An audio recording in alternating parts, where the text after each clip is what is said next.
ঘন্টা পেরোবে একইভাবে দাঁড়িয়েছিল আদ্রিতা। বড়ই নির্দয় এবং বেয়াদব লোক আবরার তাসনিন। নিচে আরাম করে নরম কেদারায় বসে ভাষণ ছাড়ছে আর বাকিদের দাঁড় করিয়ে রেখেছে। শালা হনুমান, জীবনেও বউ জুটবে না তোর কপালে, অভিশাপ দিলাম। শ্যাম ভাইদেরও বলি হারি, এরকম অত্যাচার সহ্য করে এই লোকের অফিসে কাজ করার কি দরকার। বিড়বিড় করতে করতে ঢুকে পড়ে কেবিনে। কোনো দিকে না তাকিয়ে সোজা গিয়ে বসে নরম কেদারায়। পরপরই গায়ে এলিয়ে দেয়। আরামে চোখ বন্ধ করে বলে, অ্যানিরে তোকে আনলে তুই দেখতে পেতিস কেমন সুন্দরী আসিফ, কয়েকটা সেলফি তুলতে পারতাম তোর সাথে। মিটিং শেষ হতে ঘন্টাখানিক সময় লেগেছে। স্টাফরা বড়ই ক্লান্ত। আবরার তাসনিন এন বলার সঙ্গে সঙ্গে যে যার কেবিনে ফিরে গিয়েছে। সিয়াম কাচুমাচু হয়ে দাঁড়িয়েছিল। মাথায় তার বিশাল টেনশন। টপিক নোটস করতে পারেনি। এবার কি হবে? আবরার তাসনিনের ঝাড়ি থেকে কে বাঁচাবে? Excuse me sir, can I help you? Siam বড় বড় নয়নে তাকায় মেয়েটির পানে। মানে একটা মেয়ে এসে তাকে বলছে হেল্প লাগবে কি না। এতদিন এই অফিসে রয়েছে, কোনোদিন একটা কুকুরের সাথে কথা বলতে আসলো না, আর আজ সুন্দরী একটা মেয়ে। আজকে কি একটু বেশি হ্যান্ড লাগছে? আয়না থাকলে একটু দেখে নেওয়া যেত। ও সিয়ামের গুডনেস, হ্যান্ডো সিয়াম জিন্দাবাদ, মেয়েটি পুনরায় বলে। অ্যাকচুয়ালি আমি নোটিস করেছি একটা মেয়ে আপনার নোটবুক নিয়ে গিয়েছে স্যার, ভীষণ স্টিক, জানতে পারলে রেগে যাবেন। জাস্ট মেয়েটির কথা শেষ হওয়ার আগেই সিয়াম বলে, হ্যাঁ হ্যাঁ, লাগবে হেল্প। তোমার আই মিন আপনার নোটবুক দেবেন একটু, কালকেই দিয়ে দেবো। মেয়েটি মুচকি হাসে এবং নোটবুক সিয়ামের পানে এগিয়ে দিয়ে বলে। ঠিক আছে। সিয়াম সেটা হাতে নিয়ে বলে। আপনার ফোন নাম্বার? ততক্ষণে মেয়েটি চলে যায়। সিয়াম নোটবুক বুকে গুজে মেয়েটির চলে যাও দেখতে থাকে। প্রেম এসেছিল কালকে, ছিলাম না বাড়িতে, আজকে আবার চলে এসেছে অফিসে। কিরে, ফিরিয়ে দিব তাকে প্রেম না দিয়ে? মিটিং শেষে আবরার তাসনিন নিচের কেবিনে ঢুকে পড়ে। আদ্রিতাকে নিচের জন্য বরাদ্দকৃত কেদারায় বসতে দেখে ভ্রু কুঁচকে ফেলে। কাচের তৈরি টেবিলে পা তুলে দিয়েছে যেন এই রাজ্যের রানী সে। আদ্রিতা সামান্য চোখ খুলে দেখে নেয় আবরারকে এবং পুনরায় চোখ বন্ধ করে নেয়। কিছুতেই সে উঠবে না এখান থেকে। প্রয়োজনে ঘুমের ভান ধরে আজীবন পড়ে থাকবে। একটু নাক ডাকার অ্যাক্টিং করলে কেমন হয়? অভিনয়খানা জমে যাবে নিশ্চয়ই। নিজের বুদ্ধির তারিফ করে নাক ডাকা শুরু করে। আবরার বিরক্ত হয়, বিড়বিড় করে আওড়ায়। ইডিয়েট। আদ্রিতার থেকে নজর ফিরিয়ে অন্য চেয়ার দখল করে নেয়। পরপরই আমান আহাদ এবং ইভান ঢুকে পড়ে। ক্লান্ত ভঙ্গিমায় সোফায় বসে পড়ে সকলে। তখনই হতবম্ব হয়ে ঢুকে পড়ে সিয়াম, মুখে তার লাজুক হাসি। মেয়েটি আসলো, আমার সামনে দাঁড়ালো, তারপর জড়িয়ে ধরে ডিরেক্টলি বলল, সিয়াম, আমি তোমাকে ছাড়া বাঁচবো না, তুমি আমার শেষ এবং মহাশেষ ভালোবাসা। আমি বললাম, ছাড়ুন প্লিজ, আমার লজ্জা লাগছে, কেউ দেখে ফেলবে। কিন্তু মেয়েটা ছাড়ছেই না। কি একটা ঘটনা ঘটে গেল আমার সাথে, লজ্জায় মুখ দেখাতে পারছি না আমি। আবরার ফোন দেখছিল গভীর মনোযোগ দিয়ে। এবার ফোন রেখে ছোট ছোট নয়নে তাকায় সিয়ামের পানে। আমান গালে হাত দিয়ে হা করে তাকিয়ে আছে। আহাত চেয়ার থেকে প্রায় পড়েই যাচ্ছিল, অনেকটা কষ্টে নিজেকে সামলে নেয়। ইভান শুকনো ঢুকিলে সিয়াম পুনরায় বলে, তোরা বুঝিসনি নিশ্চয়। আরে ইয়ার, জীবনে প্রপোজ পেয়েছিস যে শর্টকাট কথা বুঝবি? এই অফিসের সব থেকে বিউটিফুল লেডি আমাকে প্রপোজ করেছে, এমনকি রুম ডেট করার অফারও করেছে, আবার বিয়েও করতে চাইছে। মানে বলছে আমাকে না পেলে সে বাঁচবে। বাকি কথা শেষ হওয়ার আগে আদ্রিতা সোজা হয়ে বসে বলে ওঠে, সিএম ভাই, আপনি ভীষণ হ্যান্ডসাম, তাই মেয়েটি নিজেকে কন্ট্রোল করতে পারেনি। সিয়াম ঠিক কোথায় যাবে বুঝতে পারছে না। লাজুক হেসে দুই হাতে মুখ ঢেকে ফেলে। ইস, লজ্জা পাওয়ারই দিন এটা। বাকিটা পুনরায় হতবাক হয়ে যায়। কেবিনে ঢুকেই তারা দেখলো আদ্রিতা নাক ডাকছে আর এখনই উঠে গেল। স্ট্রেঞ্জ। প্রথমবার কেউ বলল, আদ্রিতা, মা তুমি না বললে আমি জানতেই পারতাম না আমিও হ্যান্ডসাম। এতদিন কেন বলনি? আমান বলে, মেয়েটি এখানে জব করে। হ্যাঁ, এখানেই তো। আমাকে অনেকদিন ধরে নোটিশ করছে, মনের কথা বলবে বলবে করেও বলতে পারছে না। ইভান বলে। তাহলে তো একবার দেখা উচিত। আবরার সঙ্গে সঙ্গে দাঁড়িয়ে পড়ে। চলো দেখে আসি হবু ভাবিকে। সিয়ামের হাসি মাখা মুখখানা চুপসে যায়। আহাদ সমান উৎসাহ নিয়ে বলে, চল চল শিয়াম, মিট করিয়ে দে। আমাদের হবু ভাবির একটা সালাম দিয়ে আসি। আদ্রিতাও প্রস্তুতি নেয় যাওয়ার এবং বলে, আমিও দেখতে চাই, চলুন সবাই মিলে যাই, খালি হাতি থাকুক, না হলে দেখা যাবে ওনাকে দেখে ভয়ে ভাবি দৌড়ে পালালো, সিয়াম ভাই বিধবা হয়ে যাবে। বলেই ঠোঁট টিপে হাসে আদ্রিতা। তবে বাকিরা হাসে না, বরং বড় বড় নয়নে তাকায়। সেটা দেখে আদ্রিতার হাসিও থেমে যায়। আবরার গম্ভীর নয়নে বলে, আজ সবগুলো স্টাফকে জড়ো করো ইমিডিয়েটলি। সিয়াম শুকনো ঢোক গিলে কাদো কাদো সরে বলে। আমি চাপা মারছি? আমাকে কেউ প্রপোজ করে নাই। আদ্রিতা ভ্রু কুঁচকে ফেলে। আবরার পুনরায় চেয়ার দখল করে বসে এবং আদেশের সরে বলে, প্রাইভেসি লাগবে আমার, চুমু খাওয়ার ক্রেভিং উঠেছে, তোরা আসতে পারিস এখন। বন্ধ অফিস রুমের এক প্রান্তে বসে আছে আবরার। মনোযোগ মনিটরের স্ক্রিনে। মুভি চলছে। কি মুভি ঠিক বুঝতে পারছেন আদ্রিতা। অশ্লীল ড্রেস আপ, মাঝে মধ্যে চুম্বনের দৃশ্য ফুটে উঠছে। হিরো হিরোইন সুন্দর দেখতে, তবে কথায় কথায় চুমু কেন খায় বুঝে উঠতে পারে না আদ্রে। আবরার তাসনিন বেশ এনজয় করছে মুভিটা, ঢের বুঝতে পারছে আদ্রিতা, তবে তার লজ্জা লাগছে। বন্ধ ঘরে দুজন নরনারী একসঙ্গে মুভি দেখা মোটেও শোভনীয় নয়। এই মুহূর্তে মুভির পজিশন ভালো ঠেকছে না। কথা বুঝতে না পারলেও এটা বুঝতে পারছে অস্বাভাবিক কিছু ঘটবে এখন। শুকনো ঢোক গিলে গলা ভিজিয়ে নেয়। মনিটরের স্ক্রিন থেকে দৃষ্টি সরানোর প্রস্তুতি নিচ্ছে, ঠিক তখনই অপ্রীতিকর দৃশ্য ফুটে ওঠে। কেঁপে ওঠে আদ্রিতার সত্তা। দাঁড়িয়ে পড়ে এবং বড় বড় পা ফেলে কক্ষের শেষ প্রান্তে চলে যায়। সেখানে সুন্দর বারান্দা রয়েছে, তবে বন্ধ দরজার কারণে প্রবেশ করা যাচ্ছে না। আদ্রিতা পর্দা মুঠো করে ধরে জোরে জোরে শ্বাস টানে। হায় রে পাগল আদ্রিতা, তুই কেন লোকটার সঙ্গে রয়ে গেলে? জানিস না সে নির্লজ্জ এবং বেহা? মনে মনে নিজেকে বকা দেয় সে। অ্যাকচুয়ালি তখন সবাই বেরিয়ে গেলেও আদ্রিতা যায় না। এমনটা নয় যে আবরার তাকে থাকতে বাধ্য করেছে, ইচ্ছে করেই থেকে গিয়েছে। কিছু কথা বলবে আবরারকে এবং সেগুলো বলা জরুরি। কক্ষ খালি হতেই লোকটা কিবোর্ডে আঙুল চালিয়ে একখানা মুভি প্লে করলো। আদ্রিতা কতবার বলল, কিছু কথা বলতে চাই। হাতির বাচ্চা গরিলা সেসব কানেই তুলল না। অগত্যা মুভি শেষ হওয়ার অপেক্ষায় আদ্রিতাও বসে রইল লোকটার পাশে। সময় গড়িয়ে ঘন্টা পেরোলো, তবুও লোকটার হেলদোল নেই, যেন সে সারা এই কক্ষে আর কেউ নেই। দীর্ঘশ্বাস ফেলে আদ্রিতা। দেয়াল ঘড়ির পানে নজর বুলিয়ে দেখে নেয় কয়টা বাজে। সন্ধ্যা হয়ে যাবে কিছু মুহূর্ত পরেই। সকালে কি খেয়েছিল মনে নেই, তবে দুপুরে খাওয়া হয়নি। বড্ড খিদেও পেয়েছে। ঘড়ির পাশেই রয়েছে আবরার তাসনিনের বিশাল একখানা ফটো। বাংলাদেশের শাহজালাল আন্তর্জাতিক বিমানবন্দর থেকে তোলা ফটোখানা যে এখনকার, সেটা গেটআপ দেখেই বোঝা যাচ্ছে। তার মানে লোকটা বাংলাদেশে যায়, তাহলে বাড়ি কেন যায় না? আদ্রিতার মাথায় ঢোকে না। মুভিতে বোধহয় এখন গান হচ্ছে। আবরার সাউন্ড কমিয়ে চোখ বন্ধ করে বসে আছে। দুই হাত পরিপাটি চুলের ভাঁজে, বড্ড অস্থির দেখাচ্ছে। এই সুযোগ কাজে লাগিয়ে এগিয়ে যায় আদ্রিতা। অনুমতিবিহীন আবরারের পাশের চেয়ারটা দখল করে বসে। কাচের তৈরি টেবিলে হাত রেখে জিভ দ্বারা ঠোঁট ভিজিয়ে নেয় এবং বলতে শুরু করে, ভাইয়া, আপনি বোধহয় আমার লাইফ সম্পর্কে জানেন না, তবে আপনার জানা উচিত আমার মা নেই, বাবা দ্বিতীয় বিয়ে করেছে। আপনার মা আমাকে বড় করেছে, ভালোবাসা দিয়েছে, আমি এতিম। এই কথাটা কখনো মনে করতে দেয়নি। একটু থামে আদ্রিতা আবরারের পানে তাকিয়ে বোঝার চেষ্টা করে লোকটা আদৌ শুনছে কিনা।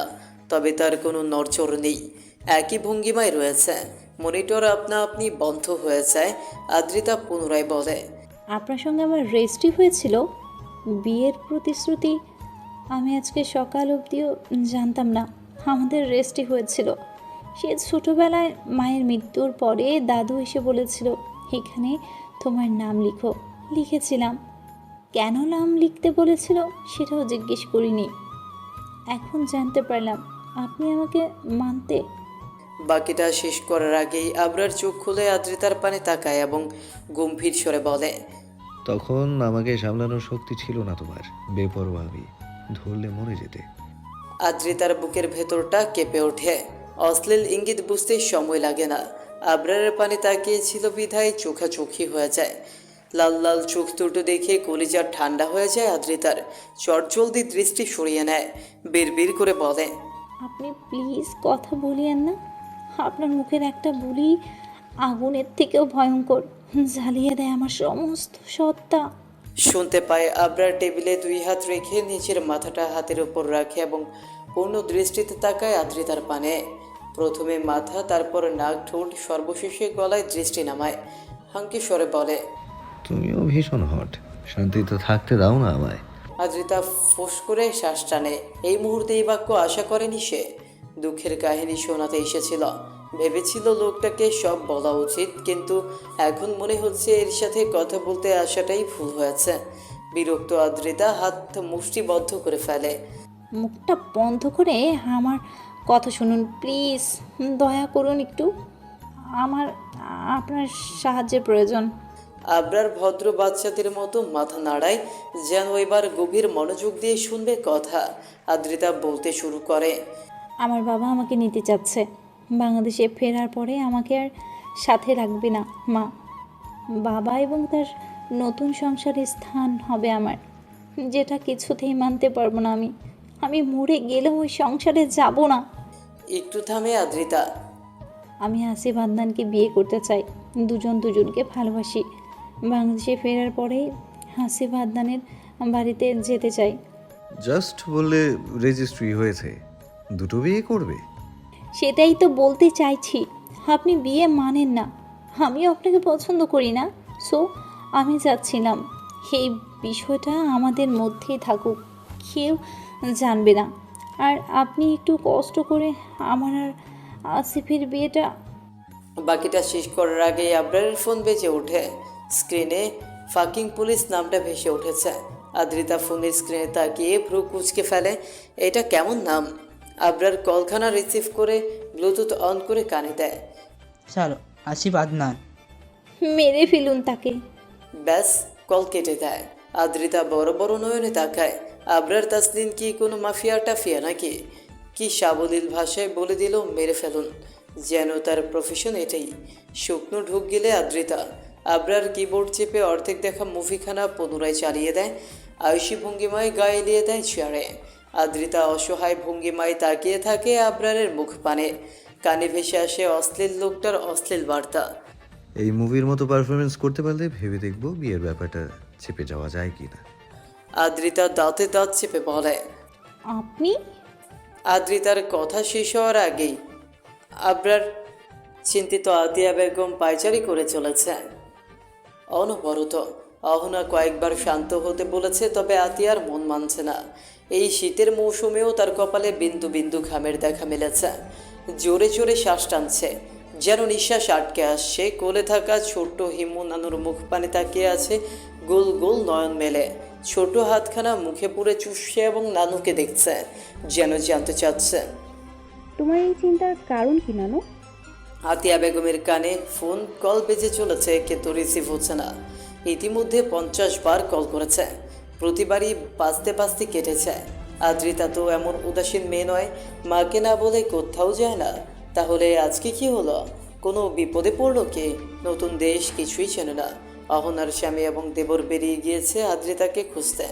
তাদেরও কল করেছে কয়েকবার, কিন্তু হতাশাজনক বাক্য শুনেছে তাদের থেকে। আতিয়া বেগম অবশেষে কল করে সিয়ামের নাম্বারে। যদি ছেলেটা কিছু জেনে থাকে। হ্যালো আন্টি, বলুন। আতিয়া বেগম তাড়াহুড়ো করে বলেন, আদ্রিতাকে পাচ্ছি না। আন্টি রিল্যাক্স, আদ্রিতা আমাদের সাথে রয়েছে। স্বস্তির নিঃশ্বাস ফেলে আতিয়া বেগম। এতক্ষণে কলিজা ঠান্ডা হলো। কয়েকবার আলহামদুলিল্লাহ আওরায়। আজকের এই ঘটনায় আতিয়া বেগম একটা বিষয় বুঝতে পেরেছে, আদ্রিতা তার প্রাণ। ছেলেমেয়ে ছাড়া এতগুলো বছর কাটাতে পেরেছে সে, তবে আতিয়াকে ছাড়া 5টা মিনিটও থাকতে পারবে না। সোফায় বসে পড়ে আতিয়া। হেমুকে শুইয়ে দিয়ে হাতের উল্টো পিঠে মুছে নেয় চোখের পানি। আমি আজকে ফিরতে পারবো না। আদ্রিতাকে এখানে দিয়ে যেও আমার কাছে, একা ছেড়ো না। না না আন্টি, আজকে আমাদের সাথেই থাকবে ও। বারবিকিউ পার্টি আছে, কালকে দিয়ে আসবো। ঠিক আছে, দেখে রেখো, বড্ড চঞ্চল সে। কল কেটে দেয় সিয়াম। ফোনখানা অনাদরে ফেলে রাখে টেবিলে। গালে হাত দিয়ে ফুস করে শ্বাস টানে। মনের মধ্যে একখানা কবিতা আঁকুপাকু করছে, কিন্তু মুড খারাপ বলে মন থেকে বের করছে না। জীবনটা বড়ই বেদনাময়। সেই মেয়েটা ফ্রেন্ড রিকোয়েস্ট পাঠিয়েছে আয়নকে। একটু আগে আয়নের ফোনখানা চেক করেছে সিয়াম। মেসেঞ্জারে ঢোকার সঙ্গে সঙ্গে দেখতে পেয়েছে মেয়েটার মেসেজ। এত এত মেসেজ দিয়ে ভরিয়ে রেখেছে আয়ানের মেসেজ বক্স। আয়ান অবশ্য রিপ্লাই করে না। নারী জাতি বড়ই ভয়ঙ্কর। সাহায্যের হাত বাড়িয়ে ঘন্টা বাজিয়ে দিল সিয়ামের মনে, আর মেসেঞ্জারে স্মরণ করে আয়ানকে। বড়ই দুঃখজনক বিষয়। আয়ান আয়েশ করে কফির মগে চুমুক দিচ্ছে, যেন এই মুহূর্তে কফি খাওয়া ছাড়া আর কোনো কাজ নেই তার। আহাদ ফেসবুকে স্ট্যাটাস দিচ্ছে, আমি সিঙ্গেল, কানা গোজা প্রতিবন্ধী খোঁজা কোনো মেয়ে সিঙ্গেল আছে? থাকলে নক দিও, সুখে দুঃখের আলাপ করব। ইভান সেই পোস্টে হাহার রিয়েক্ট দিয়ে কমেন্ট করেছে। আছে ভাই আছে। বাংলাদেশের ক্রিমাপা, সুমাইয়া, রুমু, রানু মণ্ডল, মিক্স চকোলেট সহ আরও কিছু টিকটক প্রতিবন্ধী সিঙ্গেল আছে। তখনই আদ্রিতা বেরিয়ে আসে আবরারের কেবিন থেকে। হাঁটার গতি বলে দিচ্ছে ভীষণ রেগে আছে সে, যেন এখনই বোম ফাটাবে। সিয়াম নড়ে চড়ে সোজা হয়ে বসে। আহাদ এবং ইভান ফোন রেখে মনোযোগ দিয়ে তাকায় আদ্রিতার পানে। ভয়ঙ্কর এক সিনেমা শুরু হয় এখনই। আমি আর এখানে থাকবো না, দিয়ে আসুন মায়ের কাছে। আবরার তাসনিন লোকটা প্রচুর খারাপ, চরিত্রহীন। এই লোকের আশেপাশে থাকাও পাপ। রাগে ফুসফুস করতে করতে বলে আদ্রিতা। সিয়াম শুকনো কাশি দিয়ে দাঁড়িয়ে পড়ে, গম্ভীর মুখে এগিয়ে আসে আদ্রিতার দিকে এবং বলে, গাছে ফুল গরুর কান, আবরার ভাই চরিত্রবান। মিথ্যে কথা মানবো না, প্রমাণ না দিলে বিশ্বাস করব না। ফুলের গাছে কাটা থেকে চাঁদের গায়ে কলঙ্ক। আমার ভাই আবরার থাকে না উলঙ্গ। তাহলে কি করে হলো সে চরিত্রহীন? আয়ান কফির মগে শেষ চুমুক দিয়ে বলে, সহমত সহমত, সবাই তালি দে। আহাদ সিয়ামের পিঠ চাপকে বলে, বাহ ভাই বাহ, প্রথমবার তোর কবিতা আমার নারী বই ছুঁয়ে দিল। আদ্রিতা দাঁতে দাঁত চেপে হাত মুষ্টিবদ্ধ করে নেয়। কেউ নেই তার। আমান, আহাদ, সিয়াম, ইভান সবাই আবরারের পার্টিতে। আদ্রিতা একা। মনে পড়ে আবরারের কেবিনের সেই দৃশ্য। আদ্রিতা যখন আবরারকে বলেছিল, আপনি আবরার আদ্রিতার ঠোঁটে আঙুল ঠেকিয়ে ফিস ফিস করে বলল, আজকের রাতটা আমায় দাও। ট্রাস্ট মি, নেক্সট টাইম পরপুরুষের নাম উচ্চারণ করতেও গলা কাঁপবে। আবরারের দৃষ্টি ছিল ভয়ঙ্কর, যেন এখনই টুপ করে গিলে খেয়ে ফেলবে তাকে। আদ্রিতা সুযোগ বুঝে এক দৌড়ে বেরিয়ে আসে কেবিন থেকে। আপনারা বিশ্বাস কেন করছেন না আমার কথা? উনি খালি অশ্লীল কথা। বলতে বলতে থেমে যায় আদ্রিতা, গিলে ফেলে কথা। মাথা নিচু করে বিড়বিড় করে বকা দিতে থাকে আবরার সহ সবাইকে। ইভান বলে, আদু বলো, থেমে গেলে কেন? আদু নাম শুনে আদ্রিতার রাগ 3 গুণ বেড়ে যায়। আশেপাশে তাকিয়ে কিছু খুঁজতে থাকে। টি টেবিলে পেয়ে যায় সিয়ামের ফোন। সেটা তুলে ছুঁড়ে মারে ইভানের পানে। সিয়াম বুকে হাত দিয়ে বসে পড়ে, কাদো কাদো স্বরে বলে, আমার ফোন। ইভান ফোনখানা ক্যাচ ধরে ফেলে। আপনার মাথা, থাকবই না আমি এখানে, এখনই চলে যাব। আপনাদের সাথেও কথা বলবো না কখনো। বলতে বলতে পেছনে ঘুরে চলে যেতে থাকে। কিছুতেই এখানে আর থাকবে না। বাড়ির রাস্তা না চিনলে রাস্তায় রাস্তায় ঘুরবে, তবুও এখানে থাকবে না। এইখানকার কেউ ভালো না, সবাই পাগল। বকবক করতে করতে আনমনে হাঁটছে আদ্রিতা। দোতলা ছাড়িয়ে নিচতলার করিডরে চলে আসে। হঠাৎ করে কারো সঙ্গে ধাক্কা খায়। লোকটি ঝোঁক সামলাতে না পেরে পড়ে যায় ফ্লোরে। আদ্রিতা তার উপরে গিয়ে পড়ে। লোকটি মৃদু স্বরে বাঙালি বলে ওঠে। কোমরে বেশ চোট পেয়েছে বোধ হয়। আদ্রিতা তাড়াহুড়ো করে তার উপর থেকে উঠে পড়ে। তাড়াহুড়ো করে বলে, ও সরি সরি সরি, আমি খেয়াল করিনি। ব্যথা পেয়েছেন আপনি? লোকটা এবার চোখ তুলে তাকায় আদ্রিতার পানে। প্রথমেই নজর পড়ে গোলাপি অধরে, পরপরই শরীরের প্রতিটা ভাঁজে নজর বুলিয়ে নেয়। সাদা রঙের টপসখানা ফর্সা শরীরে দারুণভাবে ফুটে উঠেছে। এটি তাসিনের অফিসে হট বিউটিফুল বাঙালি মেয়ে। ইন্টারেস্টিং বিষয়, লোকটা বাঁকা হাসে, হাঁটু মুড়ে বসে পড়ে আয়েশ করে 2 হাত ওপরে তুলে আর মোড়া ভাঙতে ভাঙতে শুধায়। আদ্রিতা মাথা নিচু করে বলে। লোকটা আবারও হাসে, নিচের হাত এগিয়ে দেয় আদ্রিতার পানে। ইনোসেন্ট ভঙ্গিমায় বলে, ব্যথা পেয়েছি, একটু হেল্প করুন উঠতে। আদ্রিতা নিচের নরম তুলতুলে হাতখানা এগিয়ে দিয়ে লোকটার হাত ধরে মুঠো করে এবং টেনে দাঁড় করায় তাকে।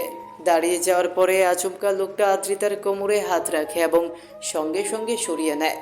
আদ্রিতা চমকে কয়েক পা পিছিয়ে যায়, কপালে ভাঁজ ফেলে তাকায় লোকটার মুখ পানে। সরি স্যার, ব্যালেন্স রাখতে পারি না। একটু মলি স্যার। আদ্রি কিছু বলবে তার আগে লোকটার চোয়াল বরাবর কেউ ঘুষি মারে।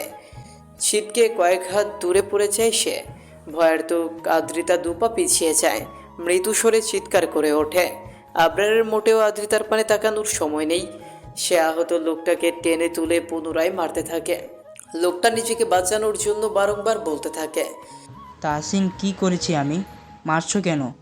তবে আবরার জবাব দেয় না। ইতিমধ্যে সিয়ামায়া নাহান ইভান চলে এসেছে করিডরে। কর্মকর্তারাও নিজ নিজ আসন হতে একটু উকি দিয়ে দেখার চেষ্টা করছে, তবে এগিয়ে আসার সাহস নেই। আদ্রিতা সিয়ামের হাত ধরে কাঁপা কাঁপা স্বরে বলে, ও নাকে মারছেন কেন ভাইয়া? ছেড়ে দিতে বলুন। সিয়াম আদ্রিতার মাথায় হাত বুলিয়ে দেয়। আমি কিছু বলতে গেলে আমাকেও বিদপ বেটাবে, চুপচাপ দেখে যাও। দীর্ঘক্ষণ মারার পরে থেমে যায় আবরার। মারতে মারতে হাঁপিয়ে গিয়েছে সে। জোরে জোরে শ্বাস টানছে। সাদা রঙের শার্টখানা ঘামে ভিজে জবুথবু হয়ে গিয়েছে। সাদা ফ্লোর লাল রং ধারণ করেছে। লোকটার নাক মুখ ফেটে রক্ত গড়াচ্ছে। নিফু নিফু আঁখি মেলে তাকানোর চেষ্টা করে লোকটা। আহত হাত তুলে ইশারায় বোঝায়। তোকে দেখে নিব তাহসিন। আবরার পুনরায় লাথি মারে লোকটার পেটে। সিয়াম, একে ছুঁড়ে ফেলে দিয়ে আয় নর্দমায়। গম্ভীর স্বরে বাক্যগুলো আউড়িয়ে আদ্রিতার সামনে গিয়ে দাঁড়ায়। আদ্রি শুকনো ঢোক গিলে ভেন্দ্রে নিয়ে বলে, আমি কিছু করিনি, চিনি না ওকে। আবরারের কানে বোধহয় সেই কথা ঢুকলো না। সে মুঠো করে ধরে আদ্রিতার হাতখানা এবং টানতে টানতে নিয়ে যেতে থাকে। আদ্রিতা অসহায় নয়নে তাকায় সিয়ামের পানে। গাড়িতে একটা বাক্যও ব্যয় করে না আদ্রিতা। চুপচাপ বসে থাকে কাচুমাচু হয়ে। আবরারকে বড্ড ভয় করছে তার। একটা সুস্থ মস্তিষ্কের মানুষ কখনো আরেকটা মানুষকে এভাবে মারতে পারে? এই মানুষটি পাষাণ নির্দয়, যখন তখন আদ্রিতাকেও মেরে দিতে পারে। ভাবতেই গা শিউরে ওঠে আদ্রিতার। এখনই মরতে চায় না ও। এখনও বিয়ে করা হয়নি, বাচ্চা হয়নি, জীবনকে উপভোগ করা হয়নি। অনেক দিন বাঁচতে চায় ও। আমাকে মারবেন না, আমি কিচ্ছু করিনি। অফিস থেকে বাড়ির দূরত্ব বেশি নয়, আধ ঘন্টার পথ। তবে 10 মিনিটেই পৌঁছে যায় আবরার। অতিরিক্ত স্পিডে ড্রাইভ করেছে। আজকে আর গাড়ি পার্কিংয়ে রাখে না।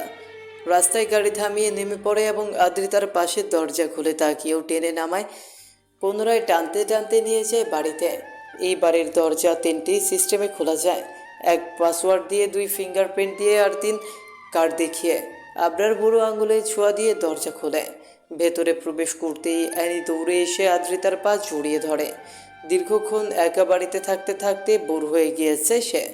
ভয়ও পেয়েছে নিশ্চয়ই।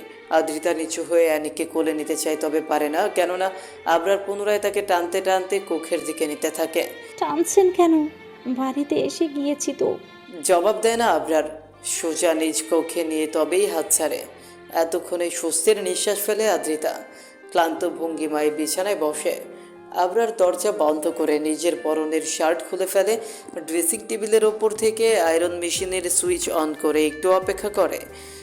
গরম হয়ে গেলেই আয়রন মেশিনখানা চেপে ধরে আদ্রিতার ডান হাতের তালুতে। চিৎকার করে ওঠে আদ্রিতা। হাউ মাউ করে কাঁদতে শুরু করে। ছাড়া পাওয়ার তাড়নায় ছটফট করতে থাকে অনবরত। হাতখানা জ্বলে পুড়ে ছাই হয়ে যাচ্ছে। আবরার আদ্রিতার মুখ পানে তাকিয়ে আছে। ছটফটানি দেখতে বেশ ভালো লাগছে। বিড়বিড় করে বলে, যে হাত আবরার তাসনিন ব্যতীত অন্য পুরুষদের পানে এগোয়, সেই হাত সুস্থ থাকতে পারে না। খানিকক্ষণ পরে সরে যায় আবরার। আদ্রিতার হাতখানা টকটকে লাল হয়ে গিয়েছে, ধোঁয়া বেরোচ্ছে। ফু দিয়ে হাতের জ্বালা কমানোর চেষ্টা করতে থাকে আদ্রিতা। আবরার আয়রন মেশিন নিজের পায়ের ওপর ফেলে দেয়। পরপর কয়েকটা লাথি মেরে ভেঙে গুড়িয়ে ফেলে। আদ্রিতা এক হাতে মুখ ঢেকে উচ্চস্বরে কেঁদে ওঠে। ভাঙা ভাঙা স্বরে বলে, কেন করছেন এমন? কি করেছি আমি? আবরার চোয়াল শক্ত করে চেপে ধরে আদ্রিতার গাল। মুখের কাছে মুখে নিয়ে ফিস ফিস করে বলে, পাগল করে দিয়েছি আমায়। 1 বালতি বরফ ভেজানো পানিতে হাত চুবিয়ে রেখেছে আদ্রিতা। বরফ ভেজানো বালতিটা আবরারই এনে দিয়েছে। বাথরুমে বালতি রেখে আদ্রিতাকে টেনে নিয়ে এসেছে। আঘাতপ্রাপ্ত হাতখানা পানিতে রেখে কঠোর স্বরে বলেছে, আমি না বলা অবধি হাত তুলবে না।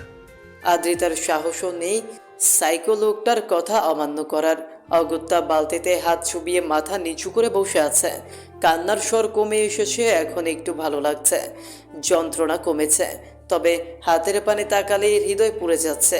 কি করে দিল লোকটা? সুন্দর হাতখানা ঝলসে দিল, কেন করলো? আবরার আয়নার সামনে দাঁড়িয়ে নিজেকে খুঁটিয়ে খুঁটিয়ে দেখছে। দাড়ি বড় হয়েছে কিনা, চুল ঠিকঠাক আছে কিনা, মুখে ব্রণ উঠল কিনা, দাঁত জিহবা সব দেখে নেয়। নাকের ওপর কয়েকটা কালো দাগ বসেছে, সেগুলোতে হাত বোলায় অতি যত্নে। শার্ট খুলে ফেলেছে বহু আগেই। ফুলো ফুলো মাসল ভাঁজ করা পাঁজর, দুই পাশে দুটো কয়লা এবং মুগ্ধবিন্দু সবটাই দৃশ্যমান। বড্ড আকর্ষণীয় লোকটা। আদ্রিতা বাঁকা নয়নে এক পলক দেখে নেয়। অবাধ্য মনে নিষিদ্ধ ইচ্ছে জাগছে। লোকটার ফুল মার্শালখানা একটু টিপে দেখতে শক্ত কিনা পরপরই নজর ফেরায়। মনকে ভেঙচি কেটে বলে, এই হাতির পানে তাকাস না তুই। এই একটা বেয়াদব হাতি তোকে আঘাত করেছে। কিন্তু নির্লজ্জ আদ্রিতার নির্লজ্জ নয়ন জোড়া আবরার তাসনিনের মুগ্ধবিন্দুর পানি চলে যাচ্ছে। গলায় অবস্থিত উঁচু অ্যাডমোসের পোলের পানিও তাকিয়ে থাকতে ইচ্ছে করছে। তবে কি আদ্রার নির্লজ্জের সর্বোচ্চ স্তরে পৌঁছে গেল? আবরার তাসনিন ফেস ওয়াশের বোতলের ন্যায় দেখতে একটা বোতল তুলে নেয়, হালকা চাপ প্রয়োগ করে তা থেকে কালো রঙের ক্রিম বের করে এবং তা লাগায় নাকের ওপর। তারপর হাতে ব্রাশের মতো কিছু একটা নেয়, তাতে একটু পেস্ট মাখিয়ে দাঁতে রাখে। আদ্রিতা ভ্রু কুঁচকে ফেলে। এটা আবার কেমন মডেলের ব্রাশ? আবার ইলেকট্রিক তারও যুক্ত? আবরার সেই ব্রাশ দ্বারা ধীরে ধীরে দাঁত ঘষতে থাকে। তারপর সেটা রেখে কুলকুচি করে নেয়। পরপরে লম্বা চুম্বকের মতো হাতাওয়ালা কিছু একটা নিয়ে নেয়, সেটা দ্বারা জিহ্বা ঘষতে থাকে। পরবর্তীতে নাকের ওপরের কালো মাস্ক তুলে নেয় এক টানে। আবারও ফেস ওয়াশের মতো সাদা রঙের একটা বোতল তুলে নেয়, তা থেকে ক্রিম বের করে মুখে লাগায়। দীর্ঘক্ষণ ম্যাসেজ করে মুখ ধুয়ে ফেলে। সব শেষে টিস্যু দ্বারা মুখ মুছে স্কিন কেয়ার সম্পূর্ণ করে। আদ্রিতা শুকনো ঢুক গেলে হাতের ব্যথার কথা বেমালুম ভুলেই গিয়েছে সে। এটা কি দেখলো? ছেলে মানুষ এইভাবে স্কিন কেয়ার করে? তাই তো বলি, বেটা এত স্মার্ট কেন? হা, এভাবে যদি আদ্রিতাও স্কিন কেয়ার করতো তাহলে আজকে বিশ্ব সুন্দরীর অ্যাওয়ার্ড পেয়েছে তো। ব্যথা কমেছে? শান্ত গলায় প্রশ্ন করে আবরার। হঠাৎ করেই যেন আদ্রিতার ব্যথা বেড়ে গেল। মনে পড়ল যে বরফ পানি থেকে হাত তুলে একটু দেখে নেয়, ফুচকা পড়ে গিয়েছে গোটা হাত জুড়ে। বেহাল দশা। পুনরায় কান্না পায় আদ্রিতার। নাক টেনে কান্নার প্রস্তুতি নিবে সেই মুহূর্তেই আবরার হাঁটু মুড়ে বসে পড়ে। আদ্রিতার গালে হাত রেখে কর্কশ স্বরে বলে। কেঁপে ওঠে আদ্রিতা। আপনা আপনি থেমে যায় কান্না। চোখের পানিগুলো যেন হাওয়া হয়ে উড়ে গেল। বড় বড় নয়ন মেলে তাকায় আবরারের মুখ পানে। আবরার বাঁকা হাসে, গাল থেকে হাত সরিয়ে ওষ্ঠের উপর রাখে। একটু পিছিয়ে যেতে চায় আদ্রিতা, তবে পারে না। পেছনে দেয়াল। আবরার পুনরায় হাসে, ওষ্ঠে হালকা চাপ প্রয়োগ করে হামকি সরে বলে, গুড জব। আমি যা বলবো তাই শুনবে। আই প্রমিস, মাথায় তুলে রাখবো। আর অবাধ্য হলে মেরে পুঁতে রেখে দেব। শেষের কথাটা দাঁতে দাঁত চেপে বলে। শুকনো ঢোক গেলে আদ্রিতা।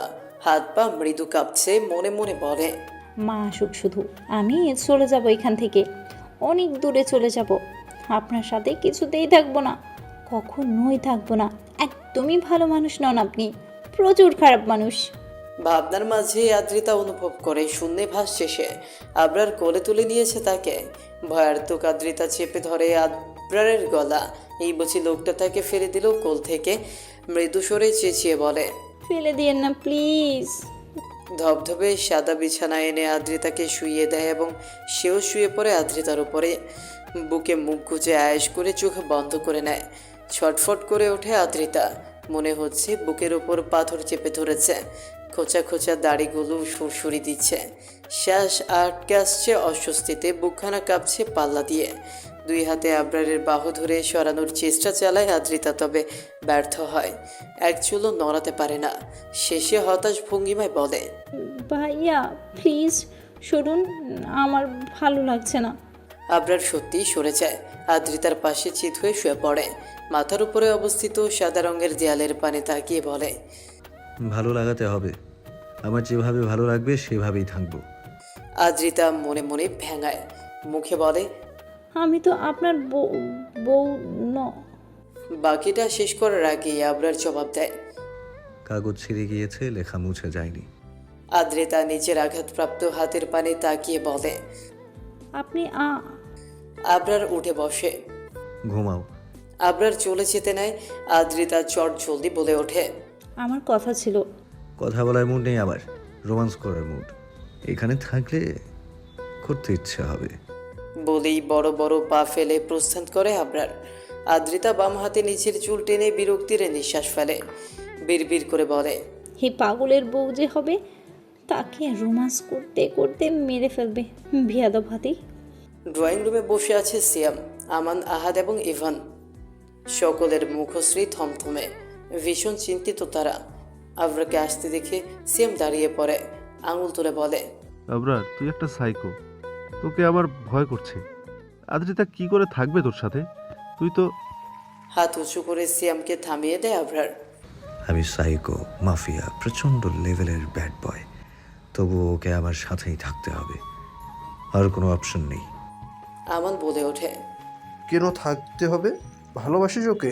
চোখ মুখ কুঁচকে ফেলে আবরার। আই হেটস ফাকিং লাভ। এসব ভালোবাসা টাসা বুঝি না আমি, শুধু এইটুকু বুঝি, শি ইজ মাই প্রপার্টি। আহাত এক লাফে আবরারের সামনে এসে দাঁড়ায়, গালে হাত দিয়ে ভ্রু কুঁচকে প্রশ্ন করে, কবে থেকে মনে হলো সে তোর প্রপার্টি? আবরার চট করে জবাব দিতে পারে না। আবরার কক্ষ থেকে বের হতেই আদ্রিতা বসে পড়ে, এদিক সেদিকে খুঁজতে থাকে। টি টেবিলের উপরে কাঙ্ক্ষিত জিনিস পেয়ে যায়। চটজলদি টি টেবিল থেকে ফোনখানা তুলে নেয়। কল করে আতিয়া বেগমের ফোনে। রিং হতে হতে কেটে যায়। কল রিসিভ করে না সে। মা ছাড়া দুনিয়াতে আরও একটা মানুষ আছে আদ্রিতার, সে হচ্ছে তার বাবা আরিফ। মা ফোন ধরছে না দেখে আদ্রিতা বাবাকে কল করে, সাথে সাথেই রিসিভ হয় কলখানা। বাবা? বহুদিন পরে বাবা ডাকটা শুনে আরিফের কলেজাখানা জুড়িয়ে যায়। আঁকি পল্লব বন্ধ করে অনুভব করে ডাকটা এবং বলে, আদ্রিতা, মা ভালো আছো? আদ্রিতা হাউ মাউ করে কেঁদে ওঠে। বাবা, আমি এখানে থাকতে পারবো না, আমাকে নিয়ে যাও, ভালো নেই, আমি মরে যাচ্ছি। বুকের ভেতরটা কেঁপে ওঠে আরিফের। বিচলিত স্বরে বলে, কি হয়েছে মা? বলো আমায়, কি হয়েছে? তুমি নিয়ে যাও আমায়, কালকেই চলে এসো আমাকে নিতে, আসবে তো বাবা? আরিফ একটু ভেবে জবাব দেয়, টিকিট পেলে আসবো মা, প্রমিস। না পেলে এই সপ্তাহের মধ্যেই আসবো আমি। কল কাটে আদ্রিতা। চিন্তিত আরিফ মাথায় হাত ঠেকিয়ে বসে থাকে। কি হয়েছে তার মেয়ের? কখনো তো এইভাবে কথা বলেনি। বরাবরই নিজের দুর্বলতা প্রকাশ করে না সে, শত কষ্ট হলেও মুখ ফুটে বলে না। তাহলে আজকে কি হলো? 2023 ডিসেম্বরের 15 তারিখ। তাসিন ফ্যাশন হাউসের একটা শাখা বাংলাদেশে খোলা হয়েছে। বসুন্ধরা মার্কেটে নতুন 3টি শোরুম ওপেনিং ডেট ছিল। শোরুম উদ্বোধনের জন্য আবরার তাসিন বাংলাদেশে গিয়েছিল। বহু বছর পরে নিজ দেশের মাটিতে পা রাখতেই শক্তপোক্ত পাষাণ আবরারের হৃদয় কেঁপে উঠেছিল। শোরুম উদ্বোধনের 3 ঘন্টা পরেই সুইজারল্যান্ড ব্যাক করার কথা থাকলেও দেশের মাটিতে পা রাখার সঙ্গে সঙ্গে আবরার নিজের সিদ্ধান্ত বদলে ফেলে। টিকিট ক্যান্সেল করে হোটেলের রুম বুক করে ফেলে। সন্ধ্যা 7টায় শোরুম উদ্বোধন হবে। আবরার সেই টাইম অনুযায়ী সেখানে উপস্থিত হয়। কেক কাটা, ফিতা কাটা এইসব বিষয়ে আবরারের ইন্টারেস্ট ছিল না, তাই শোরুমে কর্মরত মানুষরাই ফিতা এবং কেক কেটে দোকান খোলে।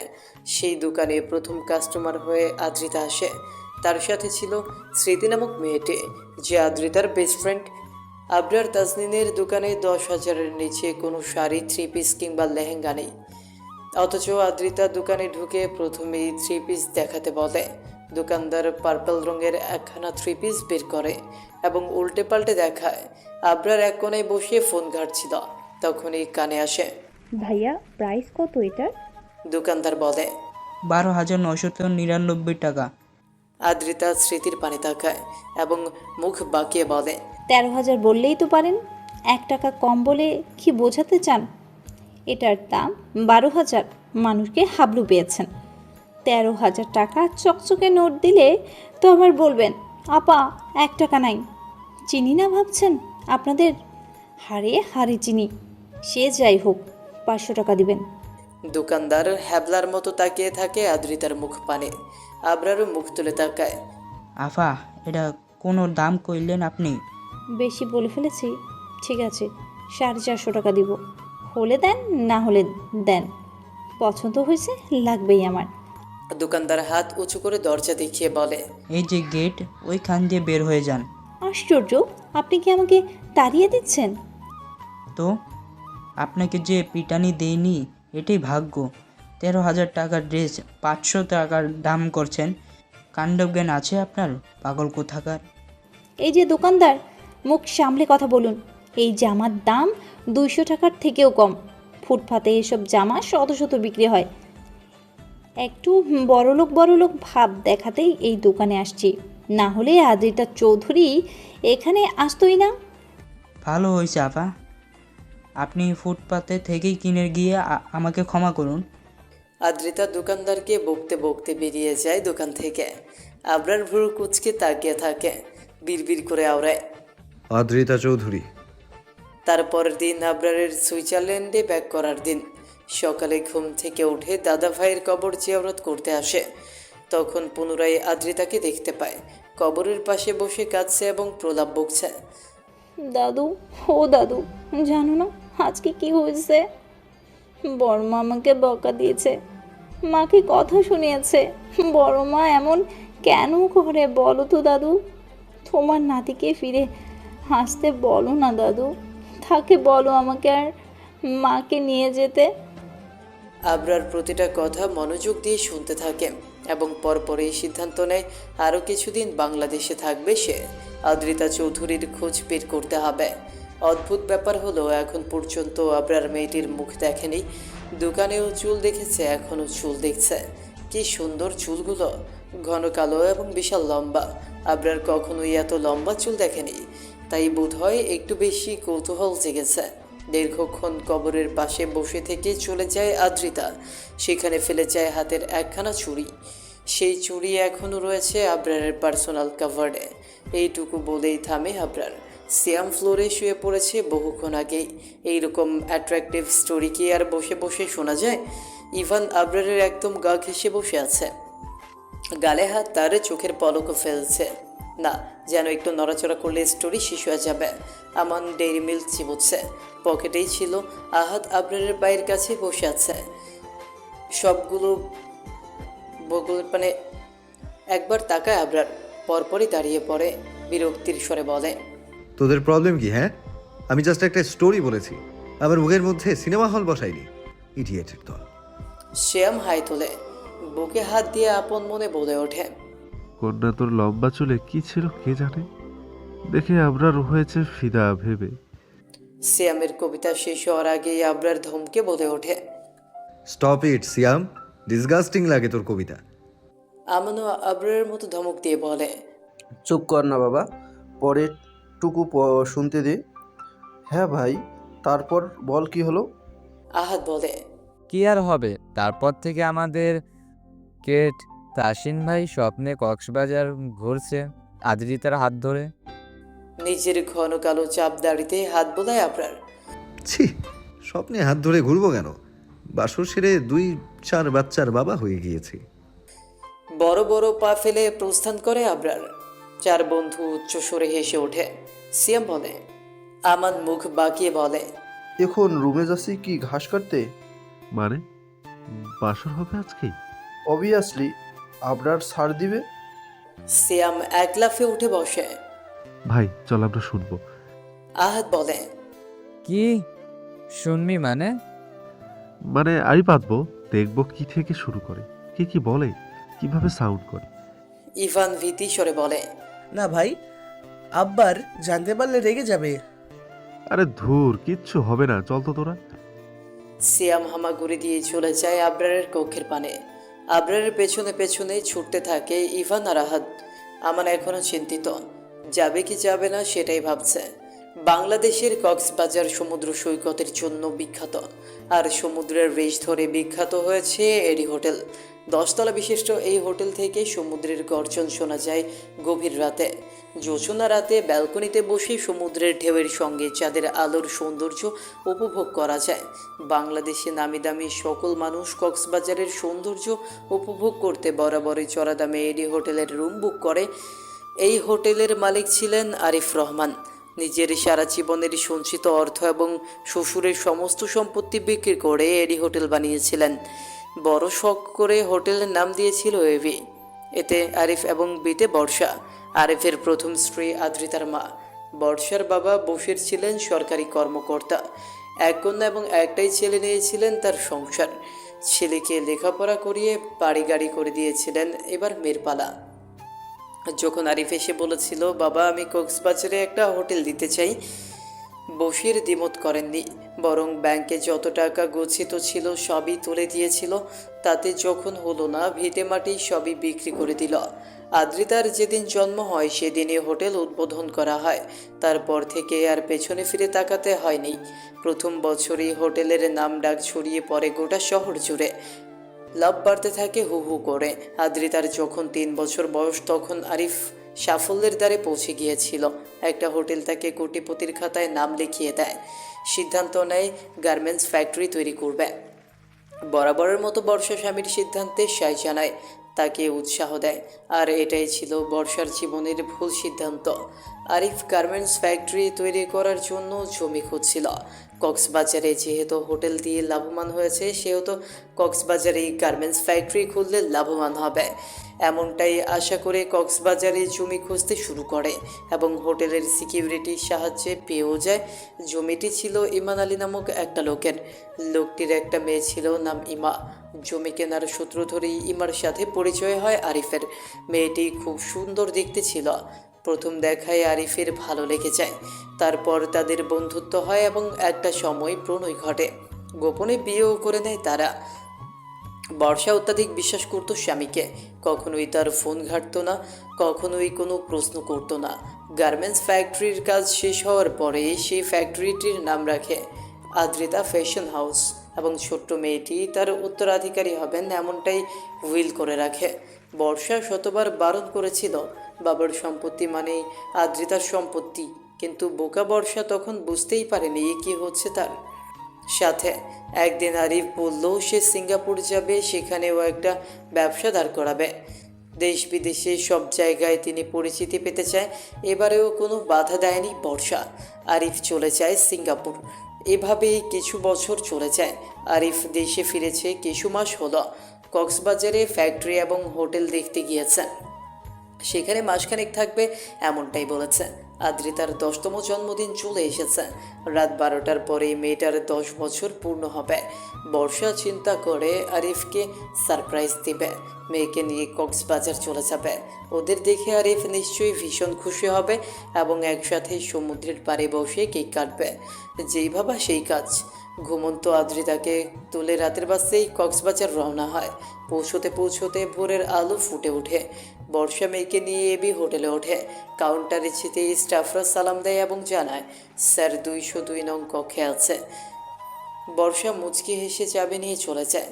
202 নং কক্ষের দরজা খুলতেই চোখের সামনে ভেসে ওঠে এক অবিশ্বাসনীয় কাহিনী। কেঁপে ওঠে বর্ষা। 2 হাতে চেপে ধরে ছোট্ট আদ্রিতার চোখ দুটো। জিভ দ্বারা ঠোঁট ভিজিয়ে নিচের আঁকি পল্লব বন্ধ করে নেয়। অপ্রস্তুত আরিফ তাড়াহুড়ো করে উঠে বসে। ইমা গায়ে চাদর জড়িয়ে রাগান্বিত স্বরে বলে ওঠে, এই কে আপনি? নক না করে কক্ষে ঢুকেছেন কেন? বর্ষা জবাব দিতে পারে না। মাথা নুইয়ে থরথর করে কাঁপতে থাকে। আদ্রিতা নিচের চোখের ওপর থেকে মায়ের হাত সরানোর চেষ্টা চালায়। বিরক্তির স্বরে বলে, মাম্মা চোখ ধরেছে কেন? সারপ্রাইজ তো পাপাকে দেব, পাপার চোখ ধরবে। আরিফ নিজের গায়ে শার্ট জড়িয়ে এগিয়ে আসে আদ্রিতার পানে। ভয়ার্ত স্বরে বলে, বর্ষা তুমি এখানে? বর্ষা চোখ হলে আদ্রিতার চোখের ওপর থেকে ও হাত সরিয়ে নেয়। বাবাকে পেয়ে যেন স্বর্গ পেয়ে গিয়েছে আদ্রি। এমনিতে বছরে 1 বার কি 2 বার বাবার দেখা পায় সে। তবে কথা হয় প্রতিদিন। ভিডিও কলে বাবা মেয়ের দারুণ খুনসুটি চলে ঘণ্টাখানিক সময় ব্যয় করে। লাফিয়ে বাবার কোল দখল করে নেয়। 2 হাতে গলা জড়িয়ে চুমুতে ভরিয়ে দেয় বাবার মুখশ্রী। শতবার ভালোবাসি বাক্যটা আওড়ায়। আরিফ নিত্যদিনের মতো মেয়ের আদরে সায় জানাতে পারে না। মনের মধ্যে ভয় জেগে ধরেছে তার। ক্ষণে ক্ষণে বর্ষার পানে তাকাচ্ছে। বোকাশোকা বর্ষাকে আজকে অন্যরকম লাগছে। এই গেস, এইটা তোমার সিঙ্গাপুর? এখানেই তোমার কাজ? তাচ্ছিল্যের স্বরে বলে বর্ষা। ইমা ওয়াশরুম ঘুরে এসেছে। জামা কাপড় ঠিকঠাক করেছে। সে আরিফের পাশে দাঁড়ায়। খুঁটিয়ে খুঁটিয়ে দেখে নেয় বর্ষাকে। আরিফ নিচের সাফাই গাওয়ার স্বরে বলে, বর্ষা তুমি? জেহবা গহ্বরে আসা কথাখানা সম্পূর্ণ করতে না দিয়ে বর্ষা পুনরায় বলে ওঠে, তুমি আমায় ঠকাওনি, বিশ্বাস ভেঙেছো। তোমার প্রতি কোনো অভিযোগ নেই আমার। তোমার যেটা ভালো মনে হয়েছে সেটাই করেছো। আমার মেয়েটা ছোট্ট, তোমাকে ভীষণ ভালোবাসে। আমি চাই না সে তোমায় ঘৃণা করুক। এনজয় করো, আমরা বাসছি। নিজের বক্তব্য শেষ করে আদ্রিতার হাত ধরে বর্ষা মিষ্টি হেসে বলে, মাম্মা, সমুদ্র দেখে আসি চলো। ভোরে সমুদ্রের ঢেউ প্রচুর ঝিনুক নিয়ে আসে, আমরা কুড়িয়ে নেব সব। আদ্রিতা নেমে পড়ে বাবার কোল থেকে। মায়ের হাত ধরে চলে যাওয়ার উদ্দেশ্যে দুপায়ে গিয়ে পুনরায় বলে ওঠে, পাপা যাবে না। এই আন্টির সাথে বিজনেস ডিল করছে, ফাইনাল করেই চলে আসবে। আমরা যাই। বর্ষা আদ্রিতাকে নিয়ে চলে যায়। চিন্তিত আরিফ মাথায় হাত দিয়ে বসে পড়ে ফ্লোরে। ইমা বিরক্ত স্বরে বলে, তোমার বউ মেনে নিয়েছে? তুমি কেন আপসেট হচ্ছ? বর্ষা আমায় প্রচণ্ড ভালোবাসে, অসম্ভব বিশ্বাস করে। তার বিশ্বাস ভেঙেছি আমি। বর্ষা, বাজবে না ইমা। আমার মেয়েটাকে মাহারা করে চলে যাবে বর্ষা। পুরনো কথাগুলো মনে করে দীর্ঘশ্বাস ফেলে আরিফ। হাতে থাকা ফটো ফ্রেম লুকিয়ে ফেলে তোষকের নিচে। ইমা দেখে ফেললে ঝামেলা করবে, বাচ্চার সামনে গালাগালি করবে। অশান্তি সহ্য করতে করতে অতিরিক্ত হয়ে উঠেছে সে। এবার একটু শান্তির খোঁজে কোথাও একটা চলে যেতে ইচ্ছে করে। আজকে আদ্রিতার ফোন কল তার অতৃপ্ত হৃদয়কে নতুন চিন্তায় জর্জরিত করে তুলেছে। কলিজার টুকরো মেয়েটা ভালো নেই, আতিয়া বেগম তাকে ভালো রাখতে ব্যর্থ হয়েছে, কথা রাখতে পারেনি সে। গভীর ঘুমে আচ্ছন্ন আদ্রিতা। এলোমেলো চুলগুলো ছড়িয়ে ছিটিয়ে আছে গোটা বিছানা জুড়ে। ডান পাশে কাত হয়ে শুয়ে আছে, আঘাতপ্রাপ্ত হাতখানা গুটিয়ে রেখেছে। বালিশের চাপে চ্যাপটা হয়ে ঠোঁট দুটো ফাঁকা হয়ে গিয়েছে, সেই ফাঁকা দিয়েই লালা পড়ছে। মাঝে মধ্যে মৃদু স্বরে নাক ডাকছে, আবার বিরক্তি স্বরে বিড়বিড় করে কাউকে বকছে। আবরার আদ্রিতার সামনে চেয়ার টেনে বসে পড়ে, পায়ের ওপর পা তুলে গভীর মনোযোগের রমণীটিকে পর্যবেক্ষণ করতে থাকে। নাকের ওপর তেল জমে ঝিকঝিক করছে, কপালের ঠিক মাঝখানে বিশাল আকৃতির ব্রণের দেখা মিলেছে। আজকেই বোধহয় পোটলা পুটলি বেঁধে আগমন ঘটিয়েছে, গোটা কপাল জুড়ে রক্তিম রং ধারণ করেছে। আবরার বিরক্ত হয়, ডান হাতে কপাল চুলকে মনে মনে কঠিন কিছু গালি আওড়ায় ভ্রূণের উদ্দেশ্যে। ইচ্ছে করছে রিভলভার দিয়ে ভ্রূণটাকে শ্যুট করতে বা ধারালো চাকুর সাহায্যে কুটি কুটি করে কেটে ফেলতে। কত বড় সাহস! আবরার তাসনিনের বউয়ের মুখে বাসা বেঁধেছে। আদ্রিতা নড়ে চড়ে ওঠে, আঘাতপ্রাপ্ত হাতখানা খাটের ওপর রাখে শক্ত করে। একটু ব্যথাও পেলেও নিশ্চয়ই। কপাল কুঁচকে ঠোঁট গোল করে উফ শব্দটা আওড়ায় এবং পরপরই নীরব হয়ে যায়। আবরার হাতে থাকা মলমখানা হতে কিছুটা মলম বের করে লাগিয়ে দিতে থাকে হাতে। মিয়াও মিয়াও। খাটের ডান পাশ হতে মৃদু শব্দে ডেকে ওঠে অ্যানি। খাটে ওঠার চেষ্টা চালাচ্ছে সে, তবে প্রতিবারই ব্যর্থ হচ্ছে। লাল রঙের ড্রিম লাইটে অ্যানির চোখ দুটো ঝলছে। আবরার ভ্রু কুচকে ফেলে। এমনিতেই তো লাফাতে লাফাতে গোটা বাড়ি মাথায় তুলে রাখে, আর এখন খাটে উঠতে পারছে না। আশ্চর্য ব্যাপার তো। Annie, come here. নিজের কণ্ঠস্বর শুনে নিচেই বিরক্ত হয় আবরার। এইভাবে ডাকলে অ্যানি তো আসবেই না, উল্টো ভয় পেয়ে দৌড়ে পালাবে। পরপরে নিজের কণ্ঠস্বর স্বাভাবিক করার চেষ্টা চালায়, তবে ব্যর্থ হয়। নিত্যদিন এই ভঙ্গিমায় কথা বলতে বলতে এটাই রুলস হয়ে গিয়েছে, চাইলেই পরিবর্তন করা সম্ভব নয়। গম্ভীর মুখশ্রীর সঙ্গে পাল্লা দিয়ে কণ্ঠখানাও গম্ভীর হয়ে গিয়েছে। শ্যাম গুল গুল নয়ন ঘুরিয়ে সবগুলো বন্ধুর পানে তাকায়, এমন কৌতূহলী স্বরে বলে, আদ্রিতা বাদ দিয়ে অ্যানিকে ডাকছে কেন? শ্যাম চাটি মারে আমাদের মাথায়, বিরক্ত স্বরে বলে, এই জন্যই তুই সিঙ্গেল, শালা নির্বোধ বোকা হনুমান। অ্যানিকে? আদ্রিতার বাচ্চা? তাহলে আবরার কে? অ্যানির বাবা? আবরার চাচা বাচ্চার সামনে রোমান্স করবে নাকি? প্রাইভেসির দরকার আছে না? এক্ষুনি অ্যানিকে ধরে চোখে পট্টি বেঁধে দিয়ে রোমান্স শুরু করবে। ফালতু না বকে ভালো করে কান লাগা গাধার বাচ্চা, একটা পয়েন্টও মিস করা যাবে না। আমার অনবরত মাথা নেড়ে পুনরায় দরজায় কান ঢাকায়। অ্যানি আসে না আবরারের নিকটে। অগত্যা আবরার নিচেই চেয়ার ছেড়ে উঠে পড়ে, এগিয়ে গিয়ে কোলে তুলে নেয় অ্যানিকে। মাথায় হাত বুলিয়ে আদ্রিতার পাশে নামিয়ে দেয়। ছোট্ট প্রাণীটি নিজের মালিককে পেয়ে যেন খুশিতে আত্মহারা হয়ে উঠেছে। মুহূর্তেই গায়ে এলিয়ে দেয় আদ্রিতার বুক হেসে। দুই পা দিয়ে জড়িয়ে ধরার চেষ্টা চালায়, জিহ্বা বের করে চেটে দেয় মালিকের গাল। মিউ মিউ আওয়াজ তুলে উপস্থিতি জানান দেয়। ঘুমে কাদা আদ্রি বুঝতেও পারে না বাচ্চার আগমন। এই সুন্দর দৃশ্য খানা ক্যামেরা বন্দি করে নেয় আবরার। অতঃপর কিছু একটা মনে পড়ে। ফোনখানা বিছানার পাশে রেখে মাথা চুলকে দরজার পানে পায়ে এগোয়। ফট করে দরজা খুলে দিতেই হুড়মুড়িয়ে একটা ওপর আরেকটা পড়ে যায় আমানাহাত, ইভান এবং সিয়াম। সবার নিচে পড়েছে সিয়াম। সে উচ্চস্বরে চিৎকার করে। ওরে আল্লাহ, গেল আবার কোমর, গাধার তলা আমায় মেরে ফেললো। ব্যথায় নাক মুখ কুঁচকে ফেলে সিয়াম। বেশ ভালোই লেগেছে। আমার নিজের আঘাতপ্রাপ্ত হাতে পুনরায় আঘাত পায়। ওদের চিৎকারে ঘুম ভেঙে যায় আদ্রিতার। ধরফরিয়ে উঠে বসে, আতঙ্কিত স্বরে শুধায়। কি হয়েছে? ইভান দাঁড়িয়ে পড়েছে ইতিমধ্যে। দাঁত কেলিয়ে হেসে জবাব দেয়। নাথিং, এভরিথিং অলরাইট, তুমি ঘুমাও। আদ্রিতা গোল গোল নয়ন ঘুরিয়ে সকলের মুখ পানে তাকায়। কিছুই সে ঠিক নেই বুঝতে পারে, তবে পাল্টা প্রশ্ন করে না। জিভ দ্বারা ঠোঁট ভিজিয়ে ঘুমন্ত অ্যানিকে কোলে তুলে নেয়। আহাদ আবরারের গম্ভীর মুখ পানে তাকিয়ে বলে। আমাদের কোনো দোষ নেই, সব দোষ সিয়ামের। আহত সিয়াম কাঁদো কাঁদো সরে আওড়ায়। দোষ করলো সবাই, ঘাড়ে পড়লো সিয়ামের।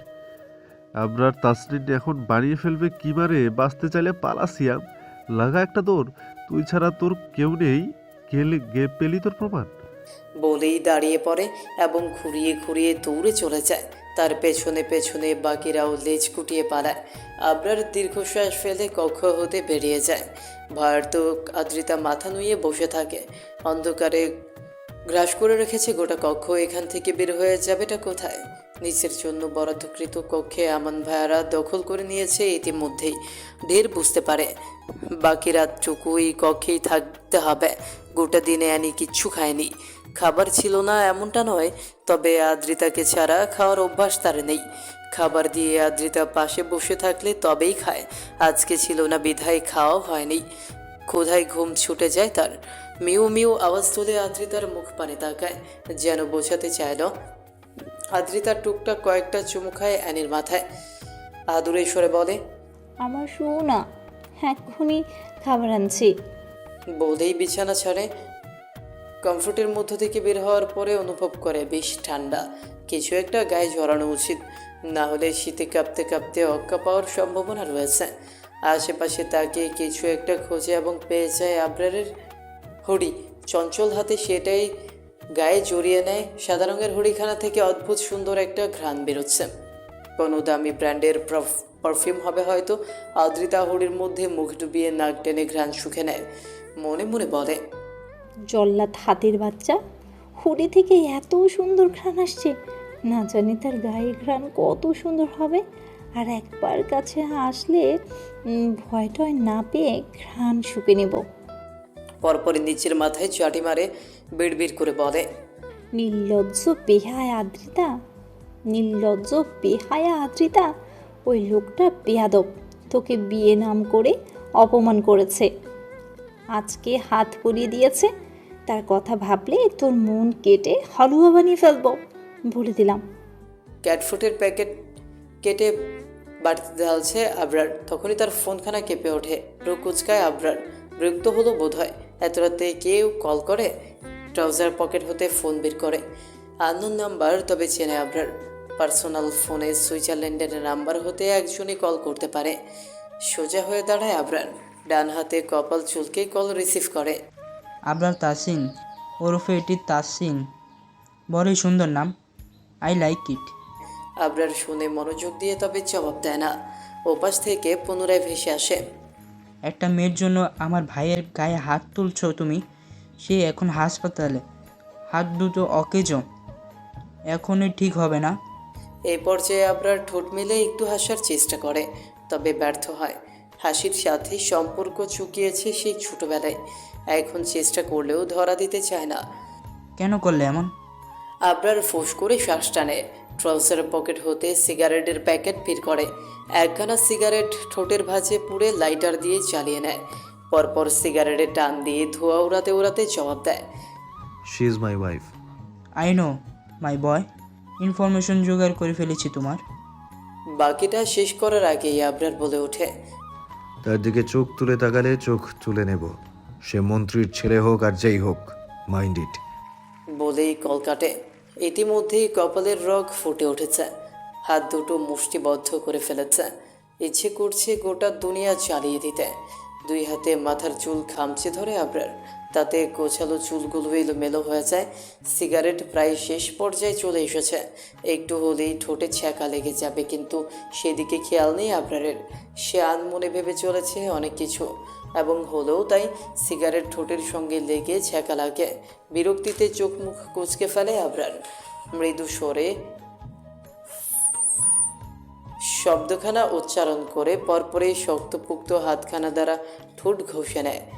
সেই মুহূর্তেই আদ্রিতা কিচেনে পা রাখে। অগোছালো আবরারকে দেখে একরাশ চিন্তারা এসে ভিড় জমায় মনের কোণে। একটু উকিঝুঁকি মেরে মুখখানা দেখার চেষ্টা করে।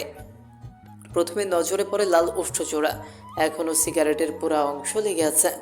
লাল লাল চোখ দুটো দেখে আদ্রিতার চিন্তা বেড়ে যায়। অনুমান করে নেয় লোকটার জ্বর এসেছে কি? হাত বাড়িয়ে আবরারকে ছুঁয়ে দেওয়ার সাহস আদ্রিতার নেই। আপনি কি অসুস্থ? এমন দেখাচ্ছে কেন? ডাক্তার ডাকতে বলবো ভাইয়াদের? প্রশ্নখানা করেই ফেলে আদ্রিতা, পরপরই নিচের ওপর বিরক্ত হয়। ওরে বাল, এখন যে অশ্লীল কথাগুলো বলবে ওইগুলো শোনার জন্য প্রস্তুত হও। অসভ্য আদ্রিতা। হলো তাই আবরার দুপায়ে এগিয়ে আসে আদ্রিতার পানে। গায়ের নিচের হুড়ি দেখে ঠোঁট বাঁকায়, ঠোঁটে আঙুল ঘষতে ঘষতে হামকি সুরে বলে, I need your lips. Adrita দুপা পিছিয়ে যায়। উদ্দেশ্য দিবে একখানা ভোঁদর, এক দৌড়ে কক্ষে চলে যাবে, তারপর দরজা লক করে দিবে। ব্যাস, আজকের মতো বেঁচে যাবে। আদ্রিতার পরিকল্পনা বোধ হয় বুঝতে পারলো আবরার। লম্বা হাতখানা বাড়িয়ে পেঁচিয়ে ধরে আদ্রিতার কোমর, পরপরই গলায় মুখ গুজে লম্বা শ্বাস টানে। জমে যায় আদ্রিতা, শক্ত হয়ে দাঁড়িয়ে পড়ে। এটা কি হলো? তলপেটে মোচড় দিয়ে উঠছে, হাত পা মৃদু কাঁপছে। লোকটার ছোঁয়া ভয়ঙ্করের থেকেও ভয়ঙ্কর। নিজেকে বাঁচাতে আবরারের হাতে ওপর হাত রাখে কাঁপা কাঁপা স্বরে বলে, ছাড়ুন প্লিজ, আমার ভালো লাগে না। সুবোধ বালকের মতো সত্যিই ছেড়ে দেয় আবরার। আর এভাবে ভ্রু কুচকে বলে, দরজা খোলা, কেউ দেখে ফেললে এসব বললে মেনে নিব। বাই, ভালো লাগছে না। নেক্সট টাইম এটা শুনলে জিভ টেনে ছিঁড়ে ফেলবো। ভালো লাগলেও আমি ছুবো, না লাগলেও আমি ছুবো, মাইন্ড ইট। সুইজারল্যান্ডের ওয়েদার আজকে মারাত্মক রোম্যান্টিক এবং সুন্দর। এখানকার প্রকৃতি যেন নিজের রূপ প্রকাশ করতে উদ্ধৃত হয়েছে। সকাল থেকে ঝিরি ঝিরি বৃষ্টি পড়ছে, শীতের আমেজ কমে এসে একটু গরম গরম ভাব পড়েছে। তার মধ্যে ঝিরিঝিরি বৃষ্টি, দারুণ কম্বিনেশন। আদ্রিতা অ্যানিকে সাথে নিয়ে বসে আছে বারান্দায়। এক হাতে অ্যানির গায়ে হাত বুলিয়ে দিচ্ছে এবং অপর হাত গালে রেখে গভীর মনোযোগে বৃষ্টি বিলাস করছে। ছোট ছোট বৃষ্টির ফোঁটা আসমান হতে টুপটাপ করে জমিনে পড়ছে, মৃদু শব্দও হচ্ছে। বাংলাদেশের গ্রাম অঞ্চলে টিনের চালে বৃষ্টি পড়ে যেমন ঝমঝম শব্দ হয়, তেমন নয়, এই শব্দ অন্যরকম। আদ্রিতা হাত এগিয়ে বৃষ্টি ছোঁয়ার বৃথা চেষ্টা চালায়, তবে ব্যর্থ হয়। অদ্ভুত ডিজাইনে তৈরি এই বাড়িখানা থেকে ইচ্ছে করলেই বৃষ্টি ছোঁয়া যায় না। তার জন্য দীর্ঘ পথ অতিক্রম করে রাস্তায় বেরোতে হবে। বিরক্ত হয় আদ্রিতা, মুখ বাঁকায়, বিড়বিড় করে বলে, যেমন আবরার তাসনিম তেমনই তার বাড়ি, দুটোই বিরক্তিকর। দূর পাহাড়ে দুজোড়া কপতি দুই হাতে মেখে পরম শান্তিতে বৃষ্টি বিলাস করছে। দেখে বাঙালি মনে হচ্ছে, কেননা মেয়েটি কালো রঙের থ্রি পিস পরা। সাধারণ সুইজারল্যান্ডের বাসিন্দারা থ্রি পিস পরে না। ওই 2-4 জন বাঙালি জীবিকা নির্বাহনের জন্য সুইজারল্যান্ডে পাড়ি জমায়, তারাই থ্রি পিস পরে। কপতির বৃষ্টি বিলাস করা এবং পাহাড়টা দারুণ সুন্দর, তবে আদ্রিতার কলেজা ঠান্ডা করার মতো না। কেননা বাংলাদেশের মতো সবুজে ঘেরা নয় এই পাহাড়। নেই কোনো ঝর্ণা, চা পাতার বাগানও নেই। আদ্রিতার মতে পাহাড় মানে চায়ের বাগান। যদিও চা বাগানে যাওয়ার অভিজ্ঞতা খুবই কম তার। সেই ছোটবেলায় মায়ের সঙ্গে গিয়েছিল একবার। গোটা স্মৃতি ধরে রাখতে অক্ষম, তবে শুধু চা পাতা এবং আঁকাবাঁকা পথটুকুই মনে আছে। কি দারুণ ছিল মায়ের সাথে কাটানো মুহূর্তগুলো। অ্যানি মিউ মিউ শব্দ করে ওঠে। আদ্রিতা ভাবনার জগৎ থেকে বের হয়, তাকায় অ্যানির পানে, আদুরে ভঙ্গিমায় শুধায়, কি হয়েছে বাবু, খিদে পেয়েছে? অ্যানি জবাব দেয় না, বরং আরও একটু গা ঘেঁষে শোয় আদ্রিতার কোলের উপর মুখ রেখে পুনরায় চোখ বন্ধ করে। তখনই সিয়ামের আওয়াজ শুনতে পায় আদ্রিতা উচ্চস্বরে আতিয়া বেগমকে ডাকছেন। আন্টি, ও আন্টি, আপনি কোথায়? দেখুন আমি এসেছি, কিছু খেতে দিন। বুকের ভেতরটা কেমন করে ওঠে আদ্রিতার। অদ্ভুত এক ভাবনায় শরীর কেঁপে ওঠে, মুখশ্রী লাল হয়ে যায় লাজে। আশ্চর্য ব্যাপার, মনে মনে বলে